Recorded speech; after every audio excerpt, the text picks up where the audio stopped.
सुधांशु के लिए बहुत बहुत बधाई। बहुत बहुत धन्यवाद आपको। मतलब पहला वाहन आपके नाम। क्या क्या काम हो रहा है? ये यहाँ पे हो रहा है स्टेज का काम। अच्छा, मंडप बन रहा है अच्छे से। बन रहा अच्छे से, बढ़िया बनाए हैं थोड़ा इसको। हाँ, पूरा तो नहीं टूटा लेकिन ऐसे सीक टाइप की पड़ रखी है। तो ऐसे नुकसान क्यों होते हैं? पिछली बार जब हमने अपने कमरे का दरवाज़ा खोला था तो शीशा भी टूटा हुआ मिला था और साथ ही वार्डरोब भी नहीं खुल रहे थे, जबकि और गाड़ी की अच्छी तरह से पूजा पाठ भी करवा दी। यहाँ पर स्वास्तिक का चिन्ह बनाया हुआ है और ऑफलाइन टिकट मिलना तो इस बार बहुत मुश्किल है, क्योंकि प्रणाम आप सभी को। मैं प्रियंका तिवारी आप सभी का स्वागत करती हूँ देवभूमि उत्तराखंड के केदार घाटी के खूबसूरत सोनप्रयाग मार्केट से। आज मैं अपने व्लॉग की शुरुआत सुबह के लगभग 10 बजे से कर रही हूँ। आज के सुहावने मौसम के साथ चारों तरफ अच्छी सी तेज़ धूप खिली हुई है और इसी के साथ सोनप्रयाग में हमारे होटल के आसपास के नज़ारे कुछ इस तरह के देखने को मिल रहे हैं। सुबह तक यहाँ पर यात्रियों की काफ़ी लंबी लंबी लाइन लगी हुई थी। अभी यात्रियों की लाइन तो नहीं लगी हुई है, लेकिन लगातार यात्री लोग श्री केदारनाथ धाम के दर्शन करने के लिए अपने सफ़र में आगे की ओर बढ़ रहे हैं। मैं अभी बिल्कुल तैयार हो गई हूँ और अभी मेरी तैयारी हो गई है यहाँ सोनप्रयाग से ऊपर त्रियोगी नारायण गाँव जाने की। वैसे तो सोनप्रयाग मार्केट भी त्रियोगी नारायण गांव के ही एरिया में आता है, लेकिन मेन गांव ऊपर है। ये सीजनल मार्केट है। तो यहाँ पर मिलने के लिए अभी हमको एक प्यारी सी फैमिली आई हुई है और आपका बहुत बहुत धन्यवाद वीडियो देखने के लिए। कैसी रही आपकी यात्रा? बहुत अच्छी रही और हमको भी आपसे मिलके बहुत ही अच्छा लगा। धन्यवाद, मुझे भी अच्छा लगा आपसे मिलके। आपका ब्लॉग हमें सारा बहुत अच्छा लगता है, हम सबको देखते हैं। अच्छा, बहुत खुश रहते हैं, हम भी हमारे बच्चे भी। अच्छा, धन्यवाद। अच्छा, बढ़िया रही ना यात्रा? चलिए, धन्यवाद। और सोनप्रयाग से ऊपर गांव तक मेरा सफ़र होने वाला है इस बोलेरो गाड़ी से, और ये बोलेरो गाड़ी नई आ रखी है। सुधांशु के लिए बहुत बहुत बधाई। बहुत बहुत धन्यवाद आपको। मतलब पहला वाहन आपके नाम। चलो, बहुत बढ़िया, हमें भी बहुत बढ़िया लग रहा है। और पूजा करने के लिए जा रहे हैं। चलो चलते हैं। और आज हम सुधांशु के साथ उसकी गाड़ी में बैठेंगे। प्रीति भी आ रही? नहीं आ रही प्रीति? ठीक है। सुधांशु तो बहुत ही एक्साइटेड हो रखा है, गाड़ी चलाना पहले से ही आता है, परफेक्ट हो रखा है। अब तो घबराहट हो रही की? अच्छा लग रहा। और सुधांशु और मेरे साथ साथ प्रदीप देवर जी भी ऊपर त्रियोगी नारायण वाले घर पर आ रहे हैं, क्योंकि वहाँ पर इनका भी ज़रूरी काम है कुछ। और प्रीति यहाँ तब तक होटल संभालेगी, है ना?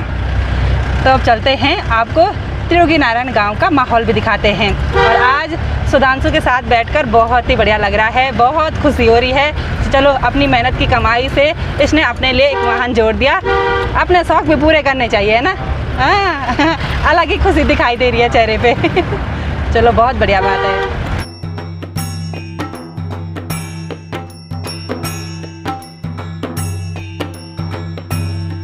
गांव की ओर जाने वाले रास्ते पर बहुत सारे लॉज वगैरह बने हुए हैं, तो उसी हिसाब से यहाँ इन सड़कों पर दोनों साइड गाड़ियाँ भी पार्क हो रखी हैं। बहुत सारे टूरिस्ट व्हीकल भी हैं, लेकिन यहाँ सड़क पर जाम की स्थिति तो बिल्कुल भी नहीं बनी हुई है। गाड़ियाँ बिल्कुल अच्छी तरह से पार्क हो रखी हैं।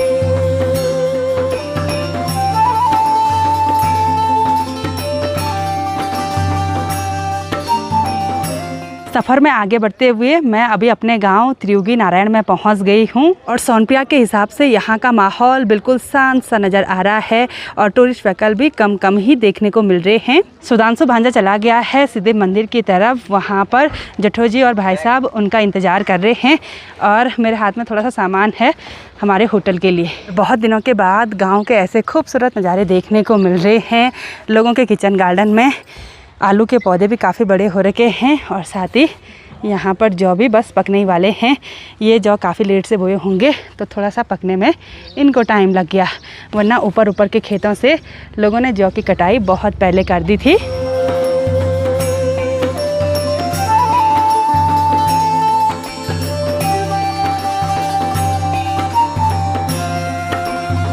हमारे होटल में रुके हुए यात्रियों ने अभी चेकआउट किया और जब सोनप्रयाग में ज़्यादा ही भीड़ भाड़ वाला माहौल होता है, जाम की स्थिति ज़्यादा ही बन जाती है, तब यहाँ त्रियोगी नारायण गांव में भीड़ कम देखने को मिलती है, क्योंकि सभी लोगों का एक ही एम होता है कि उनको श्री केदारनाथ धाम की यात्रा करनी है। आज सामने की ऊंची बर्फ़ से ढकी हुई पहाड़ियाँ भी देखने को नहीं मिल पा रही हैं, क्योंकि पूरी तरह से वो बादलों से ढकी हुई हैं और साथ ही चारों तरफ भी हल्की हल्की धुंध छाई हुई है। मैं अभी अपने होटल के सबसे ऊपर वाले फ्लोर में आ आ गई हूँ। आजकल शादियों की बुकिंग नहीं है तो इसलिए यहाँ पर कुछ काम लगा हुआ है। क्या क्या काम हो रहा है? ये यहाँ पे हो रहा है स्टेज का काम। अच्छा, मंडप बन रहा है अच्छे से? बन रहा है अच्छे से, बढ़िया बनाए हैं ना थोड़ा इसको। हाँ हाँ, पहले हमने सिंपल बनाया था, अब कुछ इस तरह का फ्रेम बना दिया है। अभी तो कार्य प्रगति पर है, कुछ टाइम के बाद इस पर सजावट हो जाएगी तब अच्छा दिखेगा। बहुत अच्छा लगेगा। और अभी यहाँ पर साफ़ सफाई का बहुत सारा काम करना है क्योंकि कारपेंटर भाई जी लोग लगे हुए थे। हमारे इस वाले होटल में स्टेज बनने के साथ साथ कुछ काम हमारे कमरे में भी है। हमारे कमरे का जो वार्डरोब है ना, वो खुल ही नहीं रहा है। पता नहीं उसके स्लाइडिंग चैनल में कैसी दिक्कत आ गई, थोड़ा सा मुड़ गया तो खुल ही नहीं पा रहा है, तो उसको भी आज ठीक कराना है। तो मिस्त्री भाई जी लोग यहाँ पर वार्डरोब को ठीक करने पर लगे हुए हैं। और वार्डरोब के काम के साथ साथ कुछ टाइम पहले हमारे कमरे का जो मिरर है ना, वो भी टूट गया था। पता नहीं कैसे, पूरा तो नहीं टूटा लेकिन ऐसे सीक टाइप की पड़ रखी है, तो इसको भी हम आज के दिन पर ही चेंज करने वाले हैं। वार्डरोब का काम कंप्लीट हो गया है और अब अच्छी तरह से खुल रहा है। और साथ ही यहाँ से शीशा भी निकाल दिया। यहाँ पर बिल्कुल अजीब सा लग रहा है और शीशा निकाल कर भैया जी ले गए हैं यहाँ बाहर पर। अब ये शीशा साबुत नहीं मिलेगा बोला। कैसे टूट गया भैया ये? पता नहीं कैसे टूट गया। अच्छा और इनकी भाषा ना मुझे बहुत प्यारी लगती है भाई बिल्कुल आराम से बोलते हैं। अब इसको निकालना थोड़ा मुश्किल भरा काम है। कोई बात नहीं, तोड़ दो लेकिन हाथ मत काटना। हाँ अच्छा खासा मिरर था और उसको तोड़ना पड़ा। क्या करें, ऐसे नुकसान क्यों होते हैं? प्रभु की देन है ये। प्रभु की देन है, नुकसान भी और लाभ भी। हाँ, कहीं फायदा है कहीं नुकसान है। बिल्कुल बिल्कुल, अगर हमेशा फायदा होता रहेगा तो तब हो गया। फिर कभी कभी ऐसे नुकसान भी होते हैं। आदमी करोड़पति बन जाएगा फिर। अच्छा नुकसान भी जरूरी है।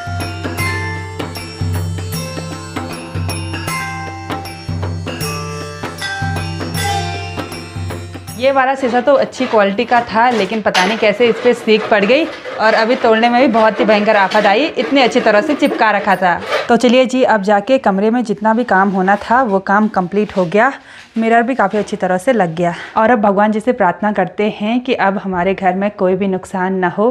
पिछली बार जब हमने अपने कमरे का दरवाज़ा खोला था तो शीशा भी टूटा हुआ मिला था और साथ ही वार्डरोब भी नहीं खुल रही थी, जबकि कमरे में लॉक किया रहता है, चाबी अपने पास ही रहती है। पता नहीं कैसे हो गया, चलो छोड़ो, सब चीज़ सही भी हो गया है। मैंने अपने कमरे की चाबी पर कुछ इस तरह का की केज लगाया हुआ है। इस पर मेरी फ़ोटो बनी हुई है और ये भी मुझे गिफ्ट में मिला था। और मैं यहाँ बालकनी से ठीक सामने खेत में देख रही हूँ ना, गांव की पुप्पससु जी लगती हैं वो हमारी, वो खेतों में गुड़ाई का काम कर रहे हैं। बहुत ही भयंकर खरपतवार उनके खेतों में पड़ा हुआ है और आराम से गुड़ाई करने पर लगे हुए हैं। अब तो लगातार गांव में खेतीबाड़ी के काम भी होते हैं और हमने भी 1-2 खेत करे हुए हैं, तो हमको भी काफ़ी सारा काम है।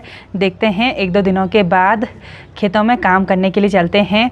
सब काम करने पड़ते हैं, बिजनेस भी संभालना पड़ता है, खेतीबाड़ी भी करना पड़ता है, साथ ही देहरादून वाला घर, बच्चे और ये वाला होटल सब संभालने पड़ते हैं। कई बार तो मैनेज करना बहुत ही मुश्किल हो जाता है, लेकिन इस उम्र में भाग दौड़ नहीं करेंगे तो कब करेंगे। अभिजीत की स्कूल की छुट्टी हो गई तो अभिजीत भी यहाँ पर मिलने के लिए आ गया। हाँ कैसे हो? बढ़िया, मैं ठीक हूँ।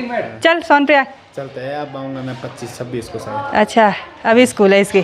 ठीक है अखिलेश, देखना आराम से होटल को पूरी तरह से, अच्छी तरह से, ठीक है? काम भी करना। होटल नहीं देखने। नहीं अखिलेश देखो कितना मोटा हो रखा हमारे होटल में रहकर। कमजोर तो होना ही चाह रहा तू, मोटा तो मैं हूँ। ठीक है बाय। तो लंच करने के बाद अभी हमारी तैयारी हो गई है यहाँ गांव से नीचे सोनप्रयाग मार्केट जाने की।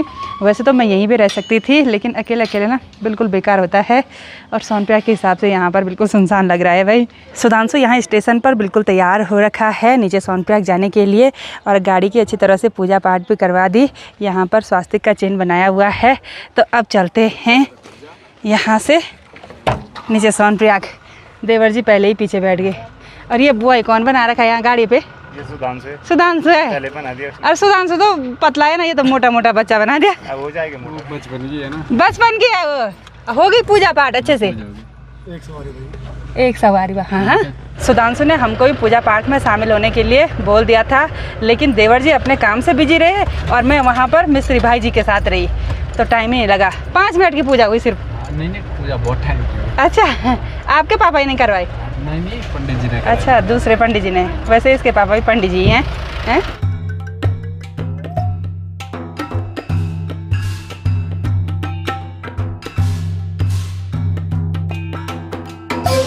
अभी हम हैं झोसी मोहल्ले में और यहाँ का माहौल भी काफ़ी रौनक भरा हो रखा है क्योंकि ठीक सामने पर एक हेलीपैड है और बहुत सारे श्रद्धालु श्री केदारनाथ धाम की यात्रा हेली से करते हैं। और ऑफ़लाइन टिकट मिलना तो इस बार बहुत मुश्किल है क्योंकि भीड़ बहुत ज़्यादा हो रखी है। लोगों ने ऑनलाइन किया हुआ है अपना टिकट वगैरह। तो बहुत सारे लोग बोलते भी हैं कि काउंटर क्या खुले रहते हैं, तो किसी टाइम काउंटर खुले रहते हैं, लेकिन भीड़ हो गई 10-20 हज़ार की। तो ऑफ़लाइन टिकट है ना जो, वो 15, 20, 25 ऐसे ही होते हैं। तो ऐसे में क्या बोल सकते हैं कि टिकट मिलेंगे कि नहीं मिलेंगे। दांसो अपनी गाड़ी से सीमेंट वगैरह लाया था तो यहाँ पर, इसलिए हम रुके हुए थे।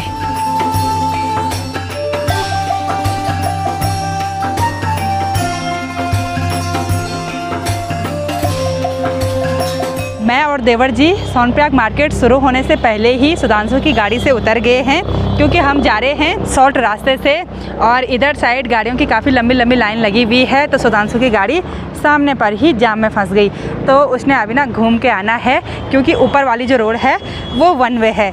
तो हम जाएंगे यहाँ से शॉर्ट।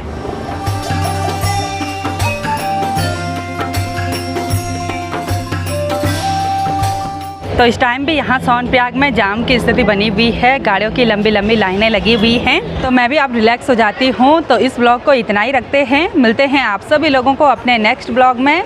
तब तक के लिए जय देवभूमि उत्तराखंड।